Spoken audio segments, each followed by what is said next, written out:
나는 전능하신 아버지 하나님 천지의 창조주를 믿습니다. 나는 그의 유일하신 아들 우리 주 예수 그리스도를 믿습니다.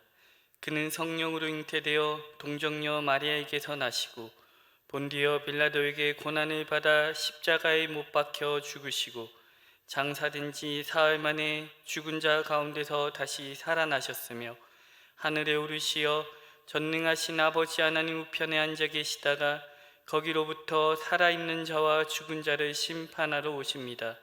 나는 성령을 믿으며 거룩한 공교회와 성도의 교제와 죄를 용서받는 것과 몸의 부활과 영생을 믿습니다.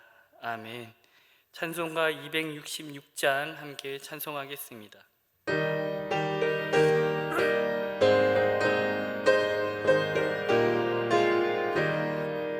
주의 피로 이른 샘물 참 깊고 넓도다. 구원하는 크신 능력 다 찬송할지라. 찬송하세 주의 보혈 그 샘에 지금 나가 죄의 깊이 빠진 이무 그 피로 씻어 맑히네. 죄악 세상 이김으로 거룩한 길 가는 나의 마음 성전 삼고 주께서 계시네. 찬송하세 주의 보혈 그 샘에 지금 나가 죄의 깊이 빠진 이무 그 피로 씻어 맑히네. 주 예수를 깊이 아는 놀라운 그 은혜 하늘나라 즐거움이 매일 새롭도다. 찬송하세 주의 보혈 그 샘에 지금 나가 죄의 깊이 빠진 이무 그 피로 씻어 맑히네.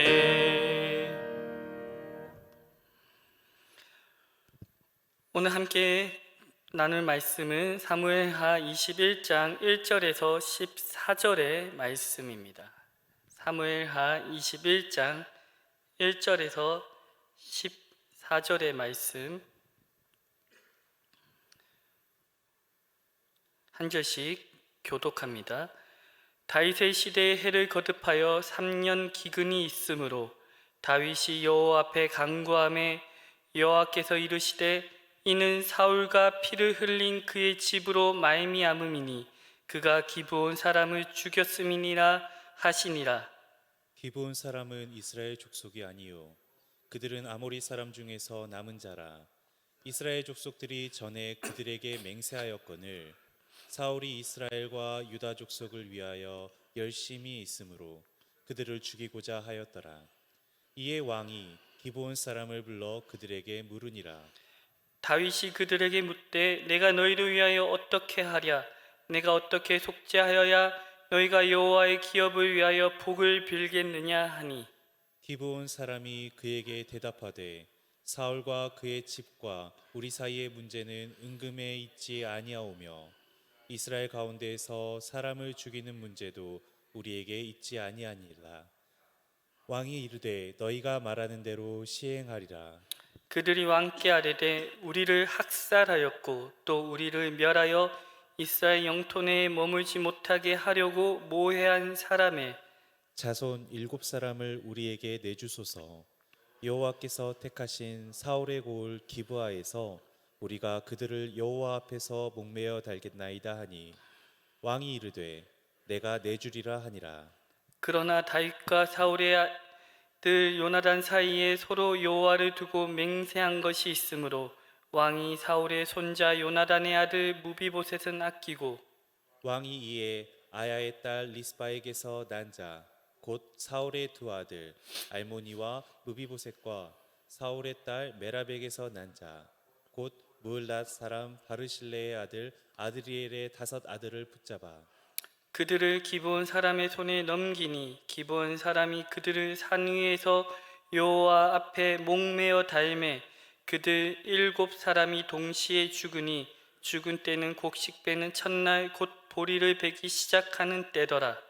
아야의 딸 리스바가 굵은 배를 가져다가 자기를 위하여 바위 위에 펴고 곡식 베기 시작할 때부터 하늘에서 비가 시체에 쏟아지기까지 그 시체에 낮에는 공중의 새가 앉지 못하게 하고 밤에는 들짐승이 범하지 못하게 한지라.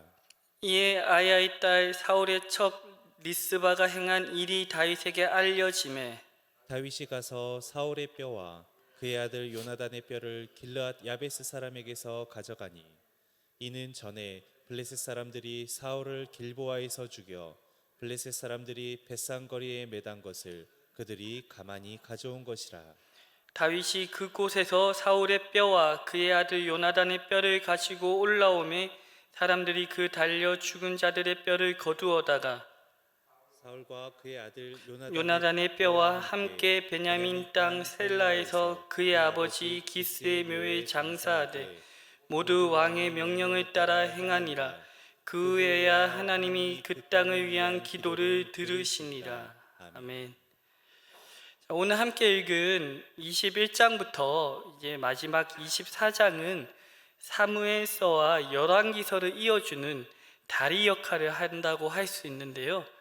21장에서 24장은 사무엘하의 마지막에 위치하고 있지만 시간의 흐름으로 볼 때는 다윗의 노년 시기가 아니라 그보다 더 빠른 시기에 있었던 일들로 보는 것이 학자들의 일반적인 견해입니다. 자, 바로 앞장인 사무엘하 20장의 이야기는요, 그래서 열왕기상 1장으로 이어진다라고 보시면 되고, 자, 학자들은 21장에서 24장을 다윗 왕 이야기의 부록이라고 하는데, 이 단락을 통해서 다윗은 다시금 이스라엘의 참된 임금으로 그려집니다. 자, 오늘 본문 1절을 보시면 다윗의 시대에 3년의 기근이 있었다고 합니다. 자, 가뭄과 기근은 이스라엘이 시내산에서 맺은 언약에 의하면 형벌로 규정이 되는데요. 이스라엘 안에 있는 어떠한 문제가 죄의 문제가 해결되지 않기에 하나님께서 그 문제를 해결하고자, 그래서 이스라엘이 하나님께 돌아오게 하고자 재난을 주시는 겁니다. 자, 그러니 다윗은 왕으로서 이 국가적인 재난을 원인을 찾고자 하나님께 간구하였고, 하나님은 그 원인을 사울이 기브온 사람들을 죽였기 때문이라고 말씀하십니다. 자, 2절에는요 기브온 사람들에 대한 설명이 자세하게 나오고 있는데, 이들은 이스라엘 족속이 아니라 아모리 사람, 즉 가나안 원주민들 중에 남은 자들이라고 합니다. 그리고 2절에 보시면 전에 이스라엘 족속들이 그들에게 맹세했다고 합니다. 자, 그럼 그 맹세가 무엇일까요? 이전에 담임 목사님과 나눴던 여호수아 9장에 보면 기브온 사람들은 이스라엘이 여리고와 아이성까지 모두 싸워 이기는 것을 듣고는 제발로 찾아와서 살려달라고 납작 엎드립니다. 자, 이스라엘이 가나안의 모든 족속을 멸한다는 것을 진멸하려 한다는 것을 알았기에 먼 나라에서 온 것처럼 사신단을 꾸미고 조약을 제안을 했고요. 여호수아를 비롯한 지도자들이 여호와 이름으로 맹세해서 기브온 사람들과 조약을 맺게 되죠. 자, 나중에 이것이 속은 것을 알았지만 이미 여호와 이름으로 맹세하였기에 여호수아는 그들을 여호와의 제단을 위하여 나무를 패거나 또 물을 깃는 임무를 주고 이스라엘 가운데 살게 했습니다. 그렇게 그들이 살게 된 지역은 훗날 베냐민 지파에게 분배가 되고요. 사울의 고향인 기브아는 기브온과 발음도 비슷하지만 실제로 멀지 않은 곳에 있었고, 그 기브온 사람들을 사울이 왕이 되어서 학살했다고 하는 겁니다. 자, 2절 하반절에 사울이 기브온 사람들을 죽인 이유를 이스라엘과 유다 족속을 위한 열심이 있음으로라고 말하고 있는데, 자, 문제는 여러분, 이스라엘과 유다를 향한 그 열심이 결과적으로 하나님과는 아무런 상관이 없는 열심이었다는 겁니다. 여기서 우리는 교회 공동체를 열심히 섬기는데 하나님과 아무런 상관이 없는, 오히려 교회 공동체에 화를 불러는 열심히 있을 수 있다는 것을 기억했으면 좋겠습니다. 자, 다윗은 이제 이 문제를 해결하기 위해서 기브온 사람들을 불러서 묻습니다. 3절에 내가 너희를 위하여 어떻게 속죄하여야 너희가 여호와의 기업을 위하여 복을 빌겠느냐라고 묻습니다. 여기서 오해하지 말아야 할 것은 기브온 사람들이 복을 빌지 않아서 이스라엘에게 기근이 임한 것이 아니라는 것이죠. 다윗은 사울의 잘못을 자신의 잘못처럼 여기고 책임을 지려고 하는 겁니다. 다른 사람도 아니고 자신을 그렇게 죽이려 했던 사울의 잘못을 대신 책임지려는 겁니다. 왜일까요? 이스라엘의 왕으로서 자신이 기브온 사람들의 억울함을 풀어주고 사울이 지은 죄의 문제를 해결할 때, 즉 여호와 앞에서 맹세한 언약을 회복할 때 이스라엘이 여호와의 기업으로 다시금 번영을 누릴 수 있음을 알았기 때문입니다. 자, 5절과 6절에는요 기브온 사람들이 이제 마음에 담았던 이야기를 조심스럽게 꺼냅니다. 자, 그들은요 이 문제는 은금의 문제가 아니라고 하면서 자신들을 학살한 사람의 후손 7명을 내어주시면 사울의 고향 기브아에서 그 7을 여호와 앞에 목매어 달겠다고 합니다. 자, 6절에 여호와 앞에서라고 말하는 것은 사울 자손 7명의 처형이 그저 원한에 의한 것이 아니라 이스라엘과 기브온 사이에 맺은 조약에 의한 합당한 사법적인 집행임을 주장하는 겁니다. 다윗은 그들의 요청을 따라서 사울의 후손 7을 내어줍니다. 다만 7절을 보시면 무비보셋만은 아껴서 내어주지 않았다고 하는데요, 7명을 내어주는 것이 이스라엘의 왕으로서 기브온과 맺은 조약에 대해 책임을 지기 위해서라면 무비보셋을 보호하는 것은 요나단의 친구로서 그와 맺은 맹세를 지키는 것입니다. 그렇게 무비보셋은 다시 다윗으로부터 은혜를 입게 되죠. 반면 기브온 사람들에게 내어준 사울 왕가의 7명은 그의 아버지이자 할아버지인 사울의 죄에 대한 속죄 제물로 교수형을 당하게 됩니다. 이때 사울의 첩이었던 리스바라는 여인이 죽임당한 자신의 두 아들과 다른 시신들이 들짐승들에게 훼손당하지 않도록 보리를 베는 첫날부터 이른 비가 내릴 때까지 지켰다고 합니다.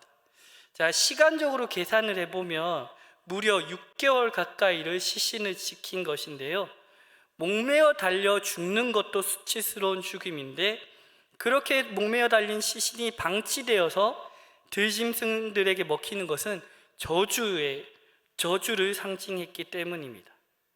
자, 11절을 보면 그러한 리스바의 행동이 다윗에게 알려지고요, 다윗은 감동을 받습니다.